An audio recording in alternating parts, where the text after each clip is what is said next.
Man up to get to the impossible.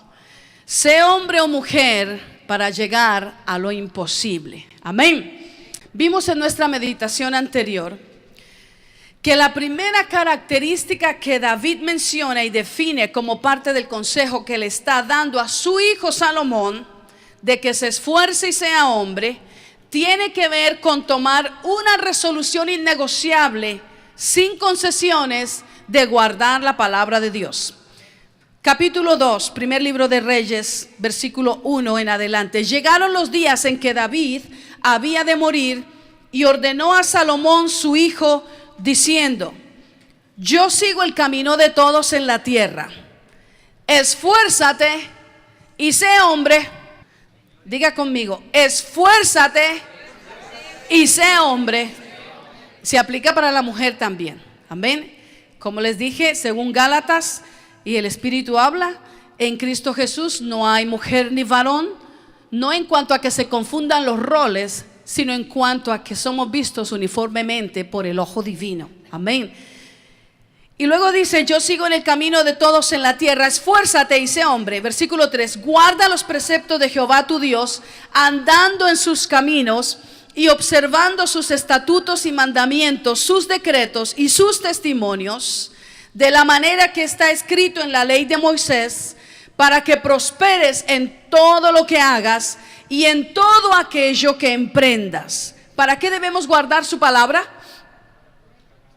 Para ser prosperados y todo lo que emprendamos nos vaya bien. Amén. Porque es que en todo nos va bien si lo emprendemos, porque es que si estamos afinados con la palabra de Dios, emprendemos buenas cosas. Emprendemos de acuerdo a la voluntad del Señor y no de acuerdo a mis intereses personales.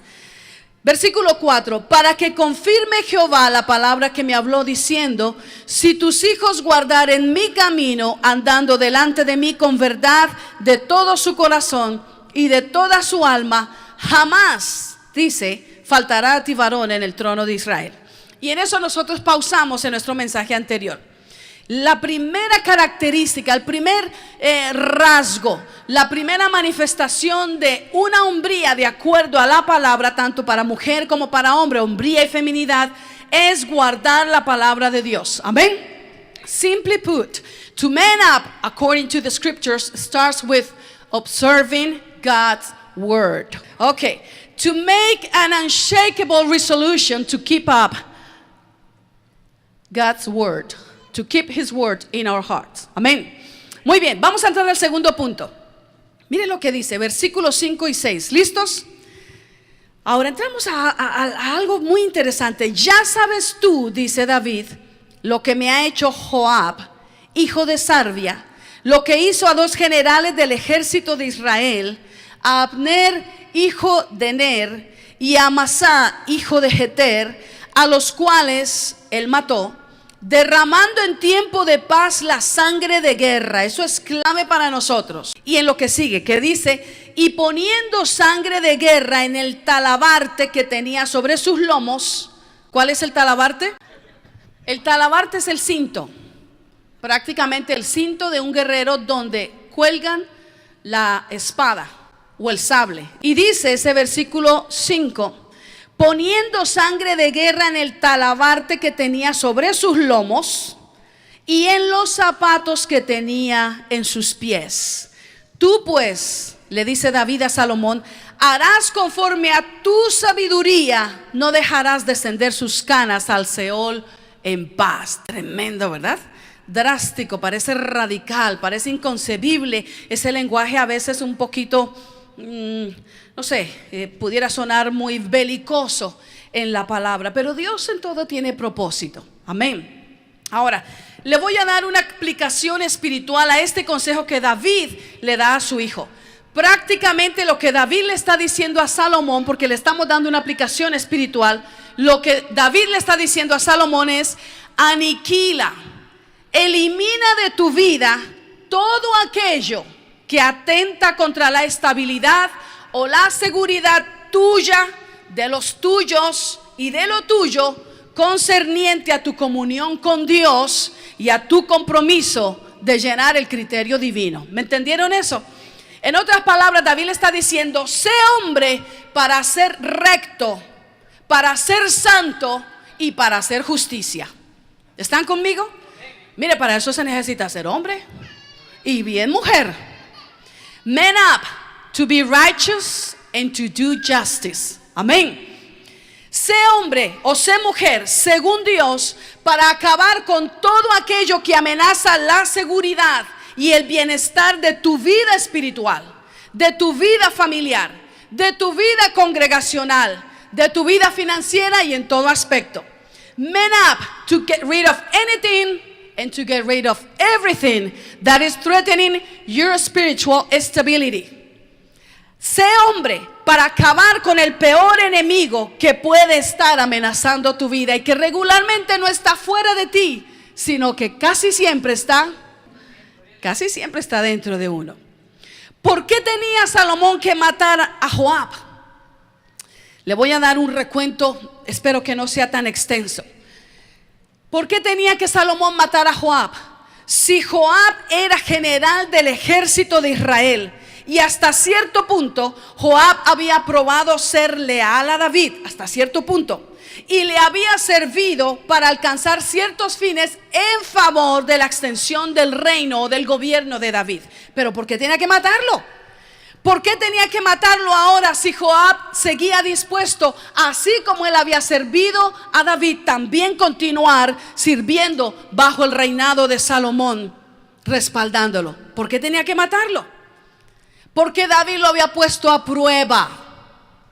Amén. David lo había puesto a prueba y Joab había probado que más que amar a David, más que amar el reino de Israel, más que amar a Jerusalén, la ciudad amada de Dios, más que amar el arca del pacto, más que amar al ejército de Israel y a sus soldados, Joab había probado que más que amar a sus amigos y más que amar a sus familiares, Joab amaba su propio interés de ser el único general de los ejércitos de Israel, y a su paso no le importó matar sin honor a todo militar que representaba una competencia para él a modo de consolidar su posición. Quiere decir que por encima de todo lo que parecía que él amaba, en realidad lo que él amaba era su propio interés. La actitud de Joab es descrita por David en este pasaje y dice así, por eso le dije: derramando en tiempo de paz la sangre de guerra.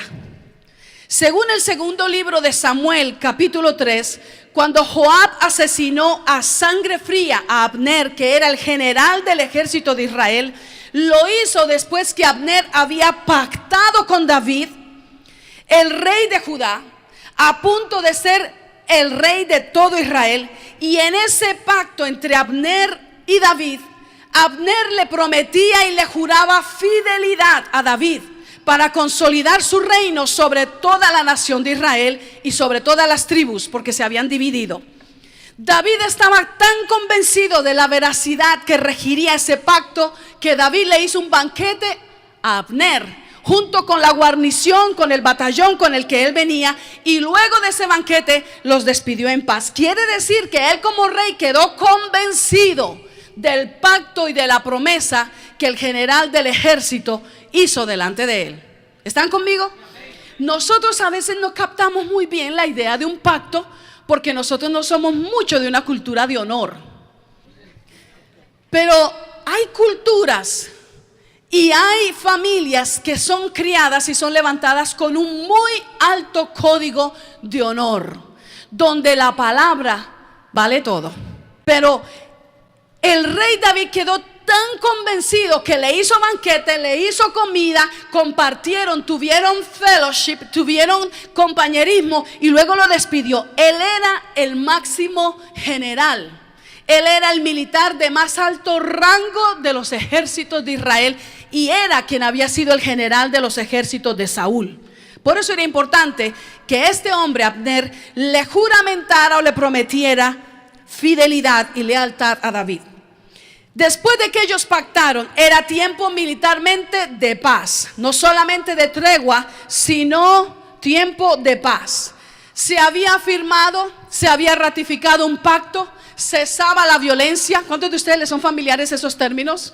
¿Verdad? Nuestros países como Colombia, El Salvador, esos términos son bastante populares. Cesaba la violencia, la guerra, la mortandad, se deponían las armas, se declaró un cese al fuego. ¿Les suena eso familiar?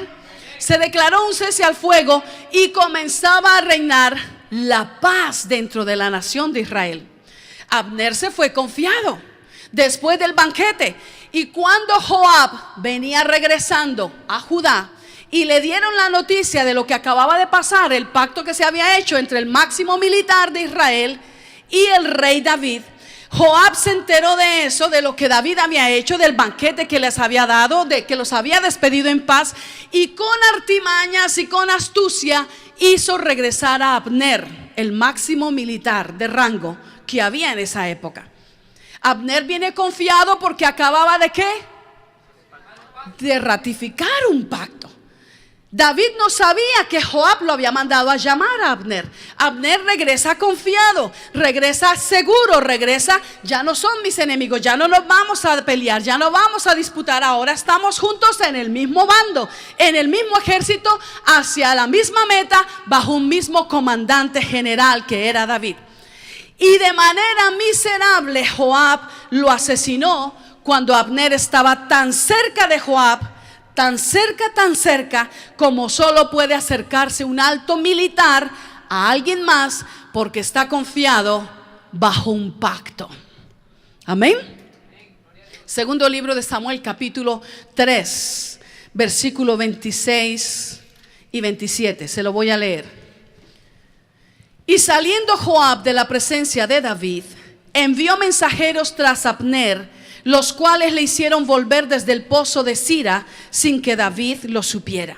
Y cuando Abner volvió a Hebrón, Joab lo llevó aparte, en medio de la puerta, para hablar con él en secreto, confiado, seguro. Y allí, en venganza de la muerte de Asael, su hermano, aparentemente más adelante hablamos un poquito de eso, le hirió por la quinta costilla y murió. Tremendo, ¿verdad? Mire la estrategia de Joab, porque esta enseñanza es supremamente importante para nosotros, iglesia. Le repito que trae consigo un profundo significado espiritual para nuestra preservación como creyentes, como discípulos, como hijos de Dios, rumbo a nuestro hogar eterno. ¿Cuánto vamos para allá? Y esta tiene una enseñanza muy interesante, muy significativa en cómo debemos lidiar con aquello que amenaza la integridad de nuestra relación con Dios. Amén.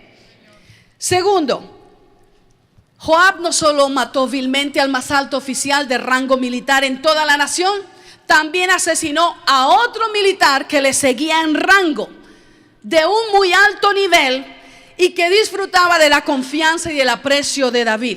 ¿Por qué? Porque también ese militar representaba un rival, una competencia para los intereses personales de Joab. Ese otro militar se llamaba Amasá, y la referencia la encontramos en el segundo libro de Samuel, ahí unas páginas más adelante, capítulo 20, versículos del 8 al 10. Se lo voy a leer para que podamos caminar todos en la misma página. ¿Listos? Y estando ellos cerca de la piedra grande que está en Gabaón, les salió Amasa al encuentro. Usted ya sabe que Amasa era un alto militar de rango. Y Joab estaba ceñido de su ropa, y sobre ella tenía pegado a sus lomos el cinto, el talabarte, con una daga en su vaina, la cual se le cayó cuando él avanzó. Versículo 9. Entonces Joab dijo a Amasa: ¿te va bien, hermano mío? Y tomó Joab con la diestra la barba de Amasa para besarlo, mientras que con la izquierda agarró la daga y se la enterró. Versículo 10. Y Amasa no se cuidó de la daga que estaba en la mano de Joab, y éste le hirió con ella en la quinta costilla, y derramó sus entrañas por tierra, y cayó muerto sin darle un segundo golpe. En tiempo de paz, Joab no se midió. No tuvo consideración ni respeto por ningún acuerdo, por ningún pacto, por ningún convenio, porque para él pesaba más su ambición, su vanagloria, su agenda privada, y ninguna sangre para él era más valiosa que su propio deseo. Su ambición prevalecía aunque tuviera que derramar sangre de guerra en tiempo de paz. Ahora entiende por qué el rey David decía esas palabras. Amados hermanos, que el mismo rey David lo definiera de esta manera nos tiene que hacer reflexionar mucho, porque David era un hombre de guerra. David era un hombre el más temerario rey de Israel. Para David era de sumo valor que su hijo sucesor al trono también ordenara ejecutar a Joab, porque todas las estrategias de Joab, todo lo que él había utilizado para lograr sus fines eran chuecas, eran torcidas. Todas sus artimañas, las de Joab, para ganar estaban diseñadas con base en la mentira, en el engaño, y no mostraba tener el más mínimo reparo cuando se trataba de lograr sus objetivos personales. Joab fue el comandante del ejército que con engaño hizo que una mujer entrara en la presencia del rey David y lo convenciera de hacer volver a Absalón, su hijo, a Jerusalén. ¿Quién hizo esa estrategia? ¿Quién hizo esa movida? Esa fue Joab. Joab fue el comandante que no intervino cuando su hermano Asael, hermano de Joab, perseguía sin motivo a Abner. Y Abner no lo quería matar. Abner le decía: regrésate a tu casa, yo soy un militar de muy alto rango, con una sola de mis movidas te puedo acabar. Pero Asael no lo quiso dejar, y Abner, para defenderse, lo tuvo que matar, porque no se regresó a su lugar. Pero eso se hubiera evitado si Joab, que era el comandante del ejército donde estaba su hermano, hubiera ordenado retirada a tiempo, como le habían dicho. Joab no lo hizo. Joab mató a Abner y quiso justificar su asesinato diciendo que era venganza por la muerte de su hermano Asael. Y además de haber sido una estrategia inescrupulosa, también lo hizo en tiempo en que Abner había pactado amistad y lealtad para con David. Abner ya no era una amenaza para David. Abner había pactado lealtad a su rey, pero Abner seguía siendo una amenaza para Joab. Y Joab lo mató a traición, sin ningún honor, como supuestamente deben morir los militares de rango en batalla. De la misma manera, Joab mató a traición a Amasá, otro alto militar de rango que gozaba de la confianza de David. A estos los mató en tiempo de paz y de amistad, por cuanto los veía como amenaza para su posición. Joab fue quien desarrolló la estrategia y dio la orden de cómo matar a Absalón. Una vez, tiempo atrás, lo hizo venir con mentiras delante del rey. Pero ahora que Absalón había quedado prendido de su melena, ¿se acuerdan? Que había quedado prendido en lo que dice la escritura, allí entre esos arbustos, entre aquellos árboles, y estaba a punto de morir, y el rey les había rogado: si mi hijo cae en manos de ustedes, sean benignos con él, no lo maten. Cuando Joab se dio cuenta de eso, ¿qué hizo Joab? Joab ordenó, por encima de la petición del rey, que se matara a Absalón. Mira el calibre de este personaje, porque esto es importante. Muy importante para nosotros. Iglesia, esa es la misma agenda del pecado. Esa es la misma agenda de Satanás, la misma agenda a veces de nuestra carne, de nuestro yo, de nuestra humanidad, del mundo que nos asedia. Y para ganar su cometido, todos ellos confabulan. Y si no los eliminamos de nuestra vida, hablo en términos espirituales, amén. Si no los eliminamos de nuestra vida, caeremos presa, y ese comandante llamado Joab, póngale el nombre que sea, que es aquello que a usted lo hace resbalar y caer vez tras vez, ese comandante llamado Joab terminará por matarnos, como mató a Abner, como mató a Amasá, como mató a Absalón, el hijo del rey, aunque el rey le suplicó que fuera benigno con él. ¿Sí entendemos ahora un poco más? Ahora, ¿sabe cuál era la más efectiva estrategia de Joab para matar a los que consideraba una amenaza o se ponían en su camino para consolidar su posición como el máximo comandante de los ejércitos de David. ¿Sabe qué estrategia utilizaba él? Era una estrategia bastante sutil y común por el pecado: el engaño, la falacia, el ganarse la confianza para estar tan cerca de su objetivo a matar, que cuando ya está tan cerca, lo único que le quedaba para hacer era sacar. ¿Se acuerdan que cargaba él escondido?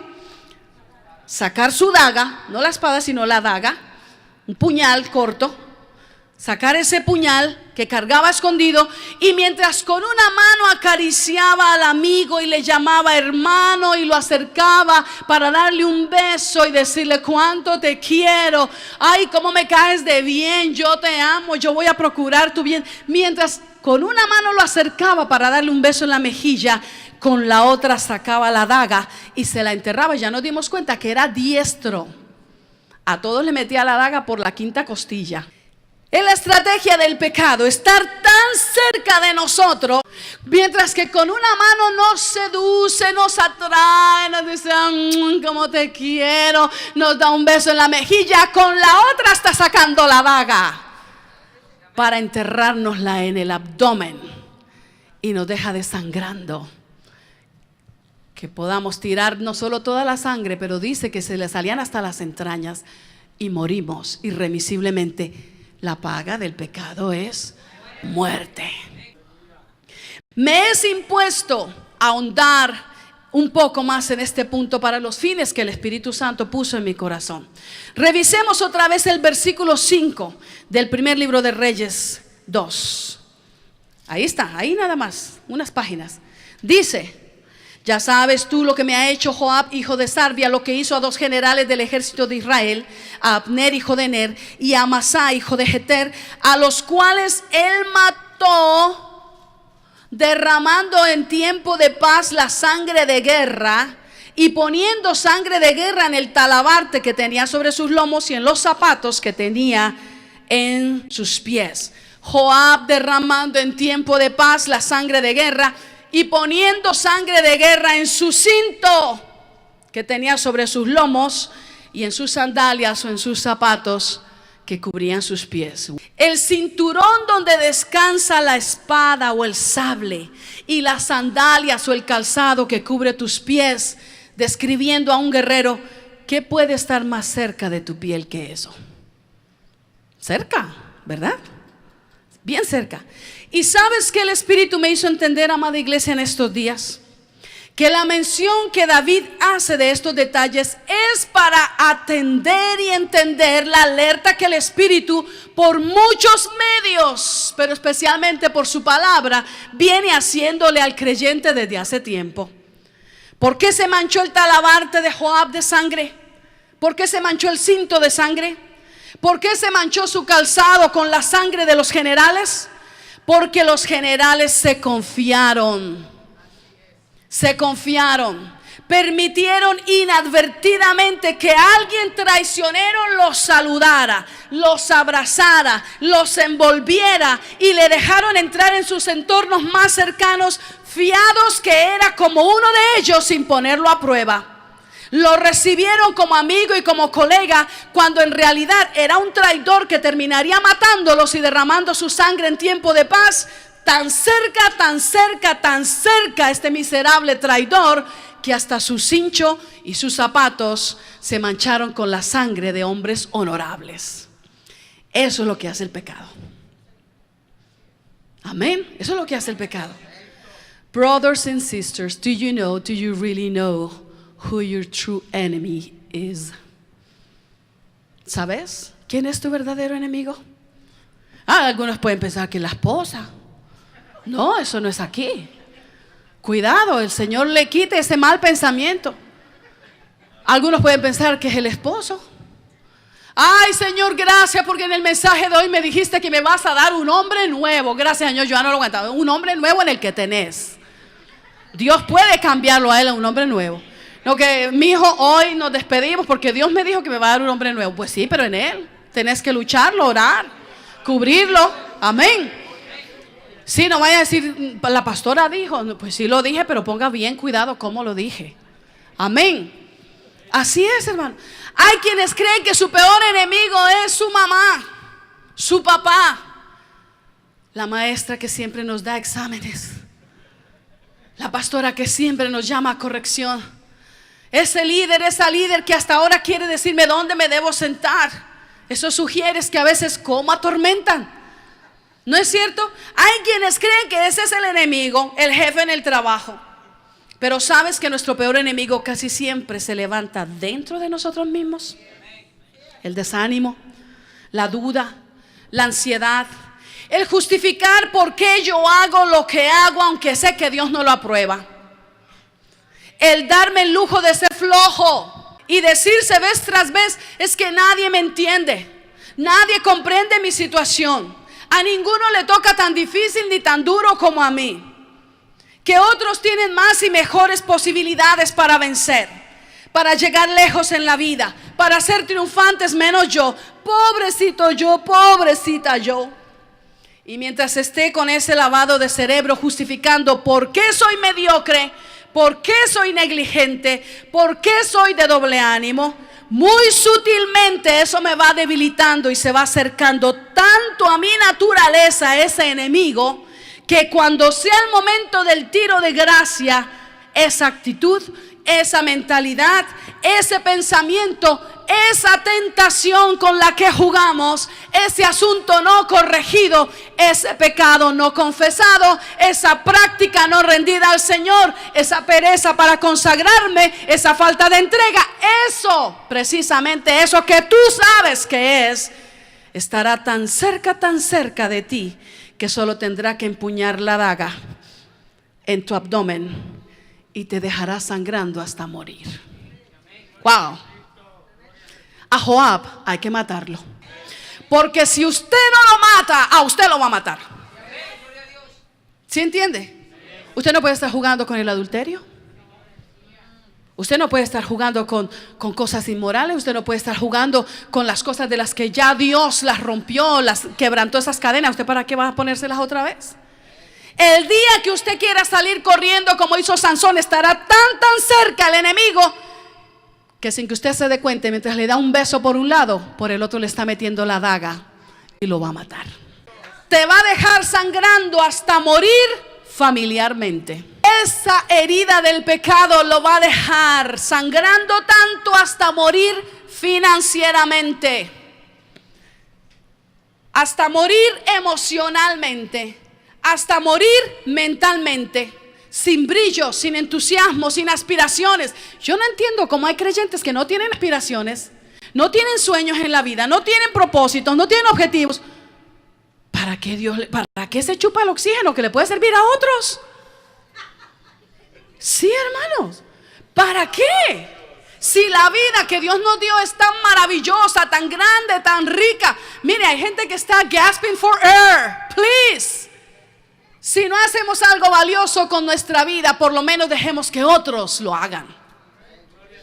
Eso para el que no tiene a Jesús hasta se puede comprender, pero para un redimido, esa herida del pecado dejará sangrando tanto hasta matarnos sin brillo, sin entusiasmo, sin aspiraciones, sin sueños, hasta morir espiritualmente y hasta morir eternamente. Estará tan cerca de mi piel eso que no corregí, esa actitud, esa mentira, esa doblez de ánimo, esa doblez de estilo de vida, estará tan cerca de mi piel que mi cinto y mi calzado llevarán prueba de mi sangre y de mi derrota. Hablo espiritualmente y estoy segura que me entienden. Amén. Cuando David es avisado de la muerte del más alto general del ejército de Israel, Abner, el rey declara esto. Eso está en 2 de Samuel 3. El rey dijo: ¿por qué tenía que morir Abner como mueren los canallas? Cuando el pecado te mata sin honor, sin gloria, sin dignidad, sin decoro.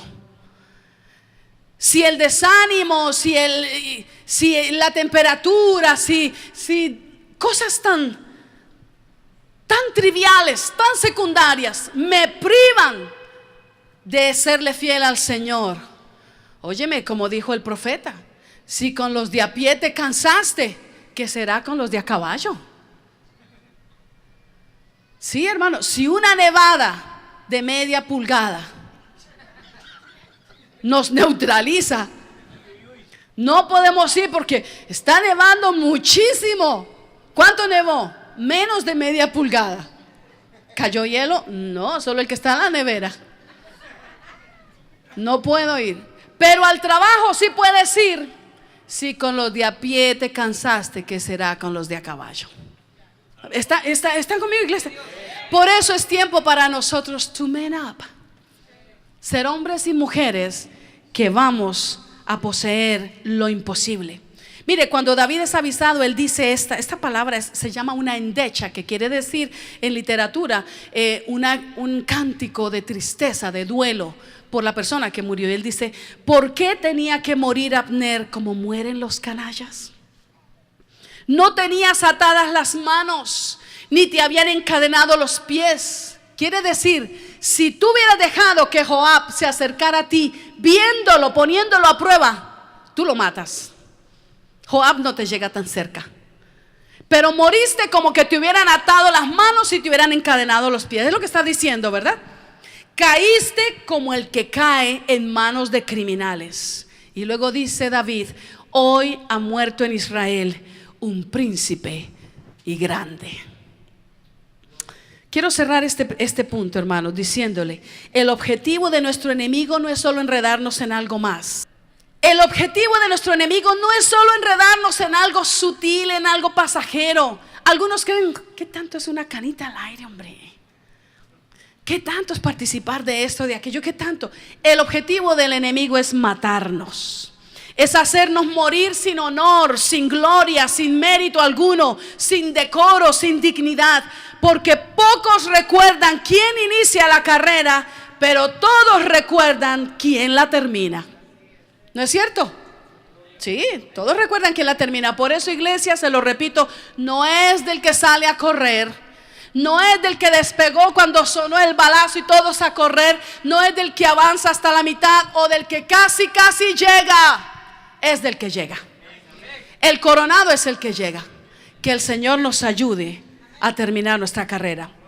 Proverbios 25:26 dice: como fuente turbia y manantial corrompido es el justo que cae delante del impío. Como decía nuestra hermana en la clase, hoy por hoy hay actitudes, hay conductas, hay comportamientos que ya no nos son a nosotros aceptables. Ya no, porque hoy vestimos otra vestidura. Amén. Tal vez antes de venir a Jesús, no, nosotros éramos, la gente en el trabajo estaba esperando que llegara Pancracia, porque ella es el alma de esta fiesta. Ella es la que nos cuenta todos los chistes verdes y negros y de 3X que aprendió el fin de semana. Hoy Pancracia es redimida. No le queda bien. ¿Sí están conmigo? Eso es lo que está diciendo.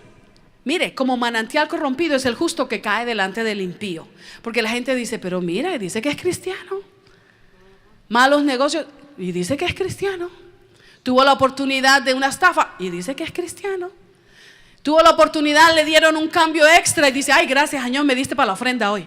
No, regrese ese cambio extra que le dieron en McDonald's, no es suyo. Ofrende de lo que a usted le cueste, no ofrende de lo del otro. ¿Están conmigo? Eso es una medida de rectitud. Mire lo que dice Eclesiastés 10:1. A mí me fascina ese versículo. Las moscas muertas hacen heder y dar mal olor al perfume del perfumista. Así una pequeña locura al que es estimado como sabio y honorable. Su caída no será honorable. La mía, mucho menos. Por eso tú y yo tenemos que matar a Joab.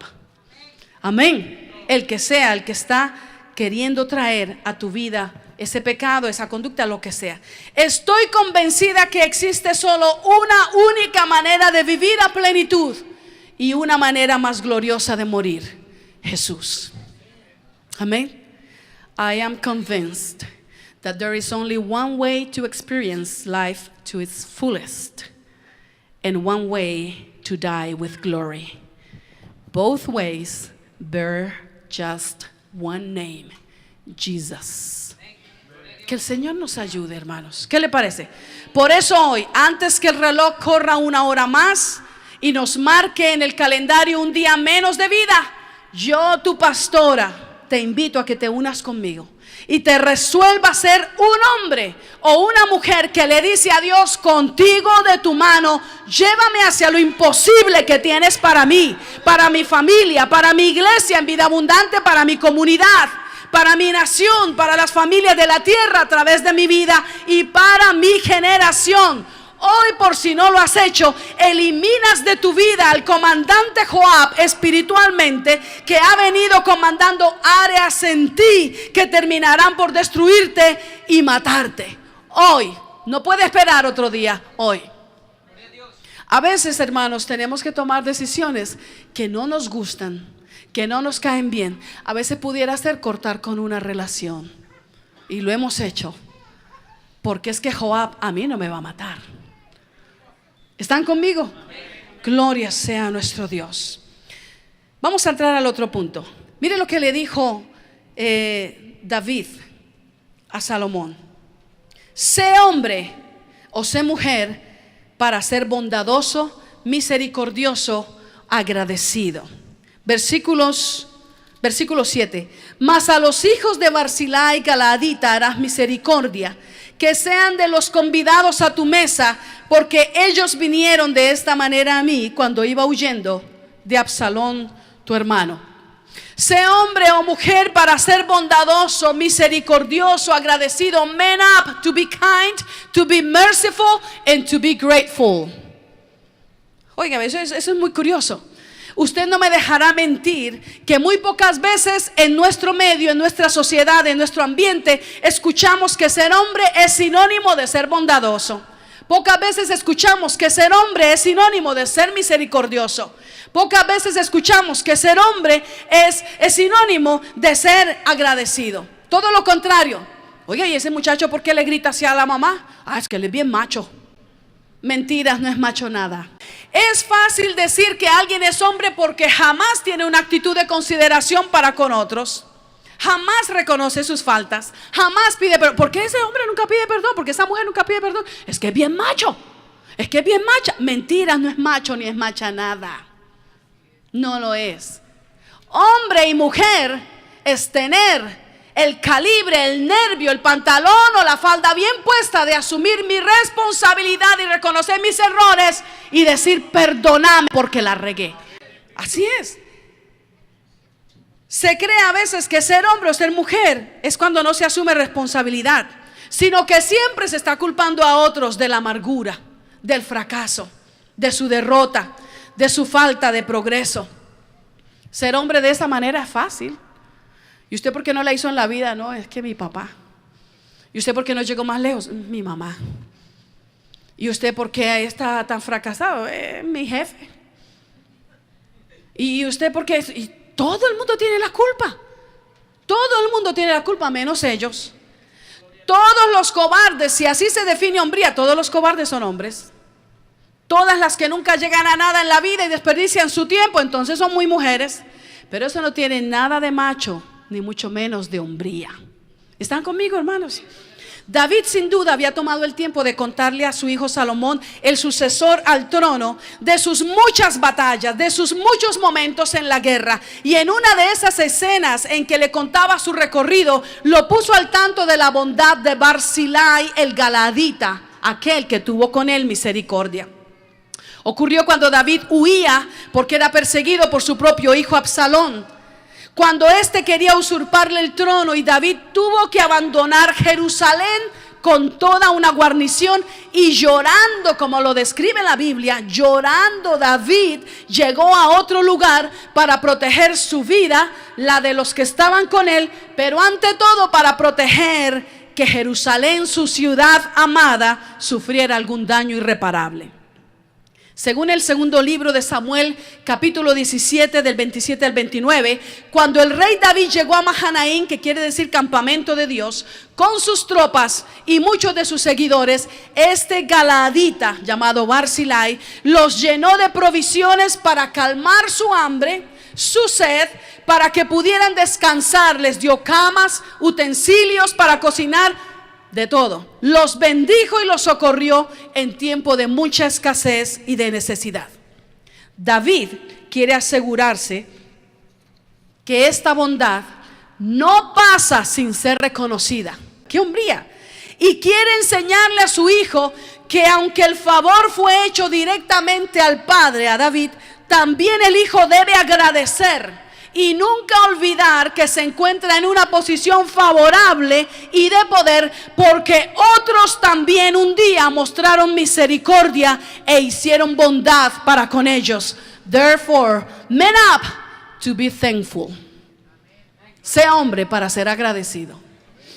En síntesis, el rey aconseja a su hijo heredándole un valor humano incalculable. ¿Cuál es ese valor humano? Ser agradecidos. Y que hoy por hoy casi no se ve. Sé misericordioso. Es lo que le está diciendo David. Sé bondadoso. Sé agradecido. Retribuye la bondad. Haz memoria de quienes te han bendecido de alguna manera y bendíceles cuando eres prosperado. Para eso, para hacer esas cosas, se necesita ser hombre. ¿Se da cuenta que es diferente cómo la Biblia define la hombría y la feminidad? Por eso nuestra hombría y nuestra feminidad no la define la sociedad, no la define nuestra cultura, no la define la forma en que nos criaron, la define la palabra de Dios. Alabado sea el Señor. Ser hombre, amados hermanos, es sinónimo de ser agradecido. Pero enseñarle esto a los nuestros, a los que tomarán un día nuestro lugar, enseñarles a ser agradecidos a los que le estamos pasando la antorcha, a nuestros niños y a nuestros jóvenes, a los líderes que Dios levanta en nuestro medio para un día tomar nuestro lugar y ser la iglesia de su tiempo. Enseñarles este valor requiere no solo que yo se los diga, sino que ellos me vean y me escuchen haciéndolo. Que a veces le exigimos con una medida a otros, a los que estamos formando supuestamente, y nosotros no modelamos eso. ¿Están conmigo? Entre las virtudes que David tenía, había una muy distinguida y era esta: él era leal, era agradecido, era honorable. Esto se lo heredaba a su hijo. Que ser hombre, le estaba enseñando David otra vez, ser hombre es mostrar favor y no olvidar a los que nos han hecho bien, retribuirles cuando estamos en capacidad, recordarlos cuando somos prosperados. Hay quienes nunca agradecen. It takes a man, a real man, to be thankful. Real men give thanks. I believe that. Los hombres de verdad, las mujeres de verdad, damos gracias. Amén. Le damos la gloria a Dios. Y si no agradecemos en la tierra, mucho menos agradecemos a Dios. ¿No es cierto? Amados hermanos, Dios espera de nosotros desarrollar hombría y feminidad a la altura de la palabra, donde podamos ser agradecidos. Se requiere ser hombre para ser agradecido, para ser bondadoso, para hacer misericordia y para hacer memoria de aquellos que de alguna manera bendijeron nuestra vida en algún momento y que gracias a ellos hoy estamos aquí. Que solito llegó acá. No, hermanos, hagamos memoria y seamos agradecidos. Este día te invito a que hagas memoria de quienes te han bendecido. No de quienes han sido perfectos o que nunca han cometido un error que posiblemente te ha lastimado, sino de aquellos de quienes, a pesar de su imperfección o de su humanidad, todavía en algún momento, en alguna área, te bendijeron, y bendíceles en este día. Agradece a Dios por tu familia. No es la perfecta, y te doy buenas nuevas, ni siquiera yo tengo la familia perfecta. Y mientras esté compuesto de humanos, son imperfectas. Pero tú no me dejarás mentir que de todas maneras algún bien habrán hecho, el cual en su momento Dios utilizó para socorrerte, y gracias a esa intervención estás aquí. Amén, estás aquí. Sí, hermanos, que en este día nosotros podamos agradecer a Dios. Y yo te invito en el nombre de Jesús, agradece a Dios por tu familia. por tu iglesia. Hay quienes nunca se acuerdan de su casa espiritual.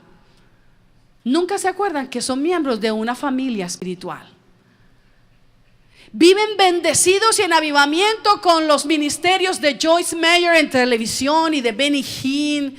Y sus diezmos, sus ofrendas los mandan para allá. Pero el día que se enferman a medianoche o que les afectan un hijo, no llaman a Benny Hinn, ni llaman a Joyce Meyer, llaman a la pastora. Hermano, no le estoy reclamando, pero es que nosotros tenemos que tener claro en nosotros el orden como Dios lo establece. Tremendo. Yo te invito a que des gracias a Dios por tu iglesia, por tus amigos, por esa maestra que se invirtió en ti, por esa persona que hizo camino para ti. Agradece a Dios por tus padres. No fueron los mejores quizás, no fueron perfectos sin duda. El perfecto está en los cielos, pero algo en algún momento debieron haber puesto una contribución que hizo posible que tú estés aquí hoy. Amén.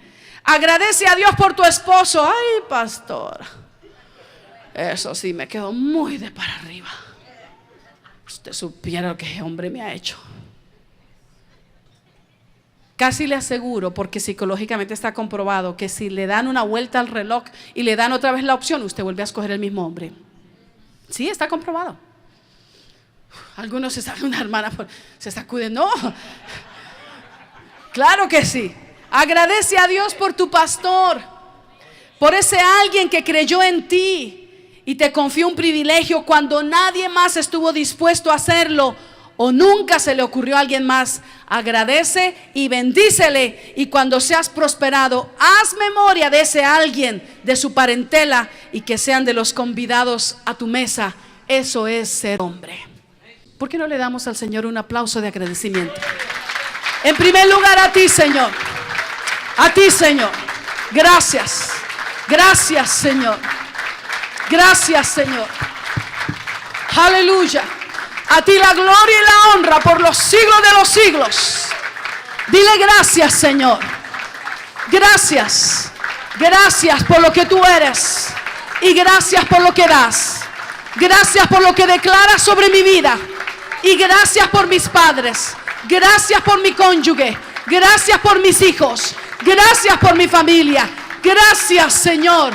Y gracias por dármelos tan pacientes y tan comprensivos que me aguanten a mí también. Gracias, Señor. Gracias te damos. A veces el día se le daña a la persona sin haber comenzado, porque la actitud de su corazón está mal. Desde que se levanta, desde que abre los ojos, desde que despierta, dice: otra vez ir a verle la cara a ese jefe. Otra vez. Ay, aquí está todavía la vieja, está al lado. Sí, hermanos, la actitud del corazón daña.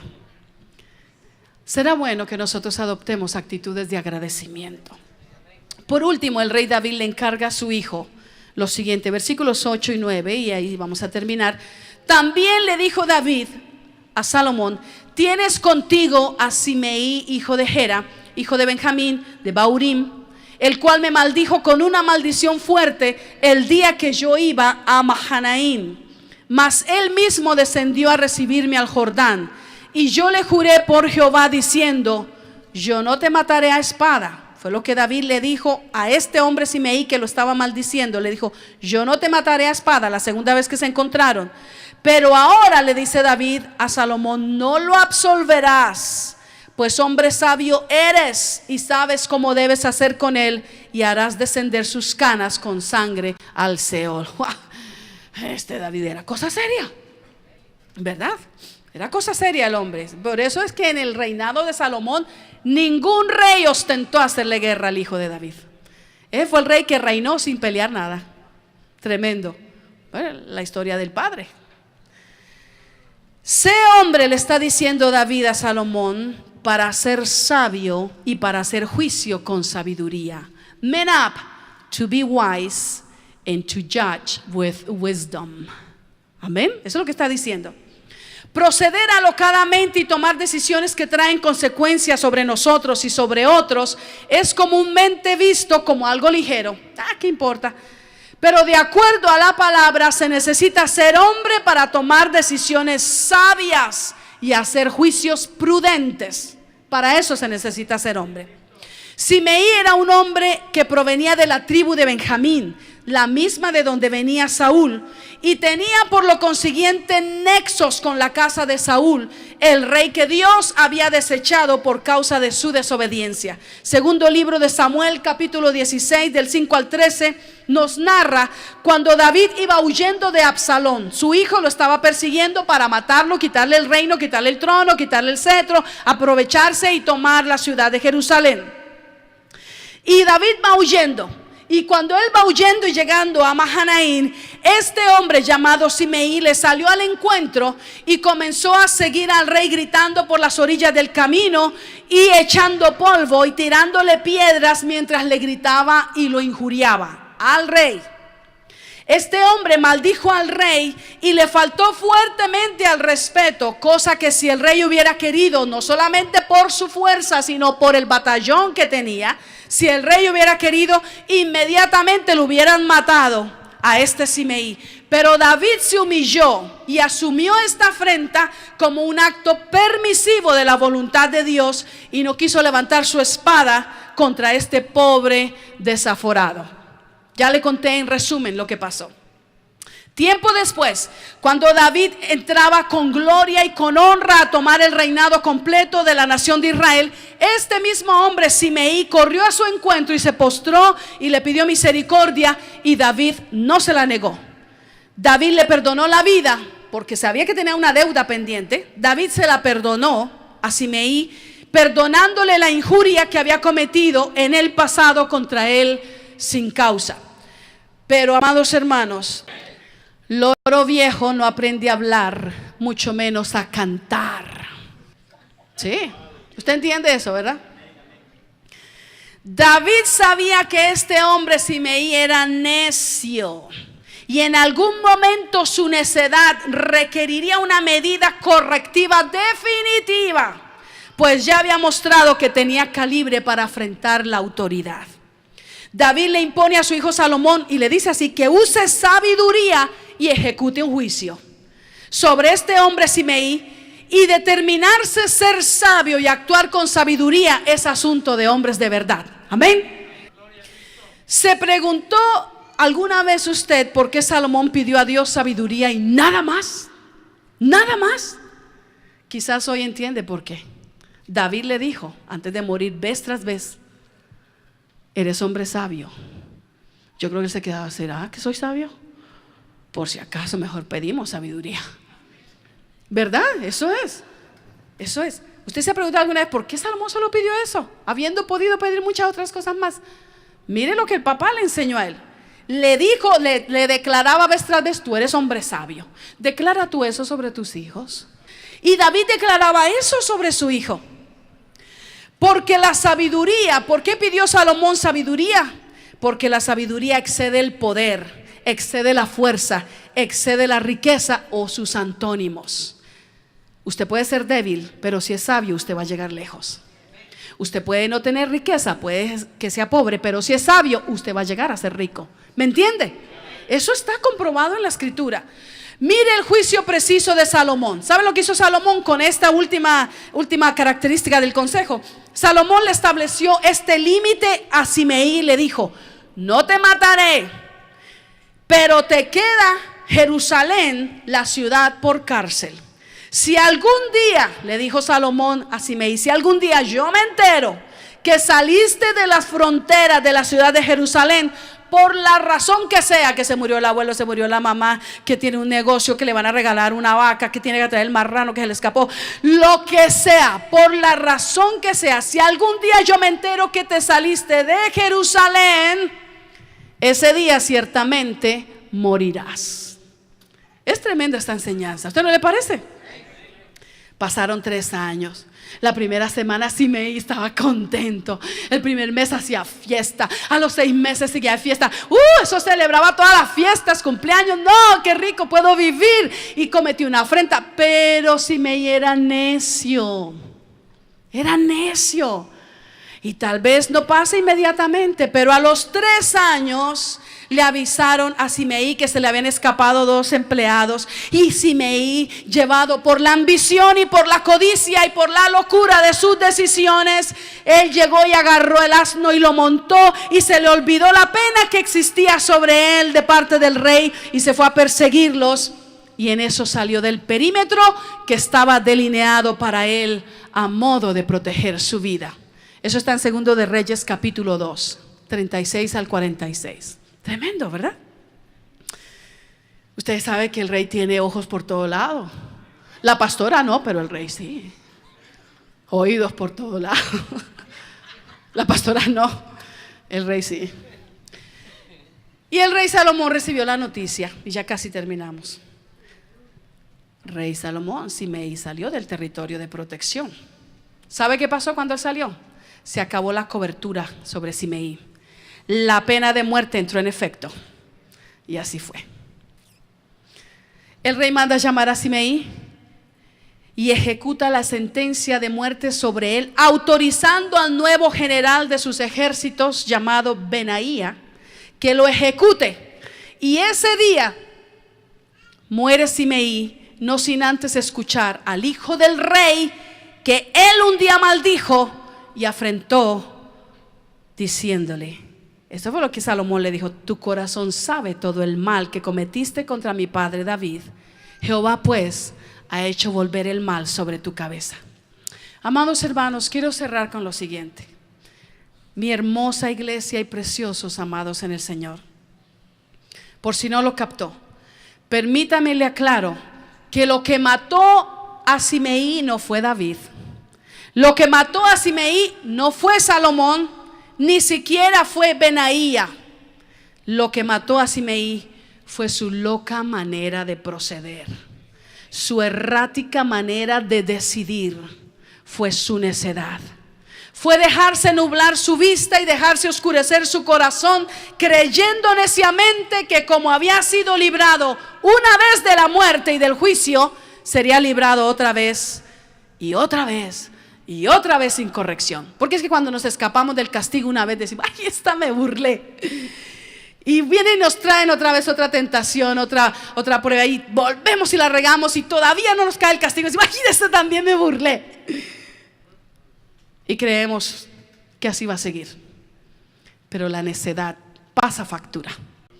Su falso concepto de seguridad, que porque una vez se le perdona su falta, entonces en lugar de tomarlo como un acto de gracia para acogerse al perdón y enmendar sus caminos, lo utiliza como una licencia para seguir pecando y actuar neciamente. Eso fue lo que mató a Simeí. Lo que mató a Simeí fue su necedad. Usted sabe que no tiene que hacer eso.